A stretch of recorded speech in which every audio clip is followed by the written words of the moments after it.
రాజ్, ఇందు ఇక ఇద్దరు కూడా కంపెనీకొచ్చేసరికి ఇంకా అక్కడున్న డిజైనర్ అయితే డిజైన్స్ తీసుకొని రాదు. హర్ష గారైతే ఇక డిజైన్స్ చూడడానికి తను చెప్పిన టైంకైతే వస్తూ వెయిట్ చేస్తూ ఉంటారు. ఇక ర్యాక్ అయితే వాళ్ళ మనసుకి ఫోన్ చేస్తూ ఉంటారు. ఆ శృతి ఇంటికాడ ఉన్నారు కదా మీరు అనేసి.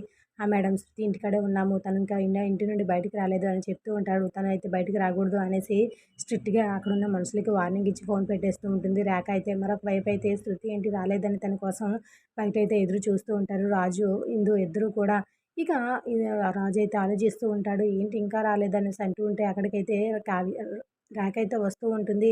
ఏంటి ఇంకా శృతి రాలేదు కదా! హర్ష గారు ఎదురు చూస్తూ ఉన్నారు. తనకి ఇంకొక మీటింగ్ ఉందంట. అర్జెంట్‌గా వెళ్ళాలంట. ఇంకా లేట్ అయితే ఎలా చెప్పండి? ఎందుకు శ్రావ్య రాలేదు? డిజైన్స్ అయితే మనం చూపిస్తానన్నాము కదా! చాలా టైం అవుతుంది. తను ఇలా వెయిట్ చేయించడం తప్పు కదా! అనేసి రేఖ మాట్లాడుతూ ఉంటుంది. తను వెళ్ళిపోమని చెప్తాను. ఎంతకని వెయిట్ చేస్తాడు అతనైనా అనేసి అంటూ ఉంటే 2 నిమిషాలు వెయిట్ చేయమని పిన్ని. ఏది పెద్ద ప్రమాదం కాదు కదా! 2 నిమిషాల్లో శృతి వచ్చేస్తుంది అని చెప్పి రాజైతే మాట్లాడుతూ ఉంటాడు. 2 నిమిషాల్లో శృతి రాదు. ఇప్పటికే చాలా వెయిట్ చేశాడు. నేనైతే వెళ్ళిపోమని చెప్తాను అనేసి అక్కడున్న రేఖ అయితే మాట్లాడుతూ ఉంటుంది. అప్పుడే ఇక ఆటో అయితే ఆగుతూ ఉంటుంది. అందులో వచ్చిన మనిషిని చూసి అక్కడున్న రేఖ అయితే షాక్ అవుతూ అలాగే చూస్తూ ఉండిపోతూ ఉంటుంది.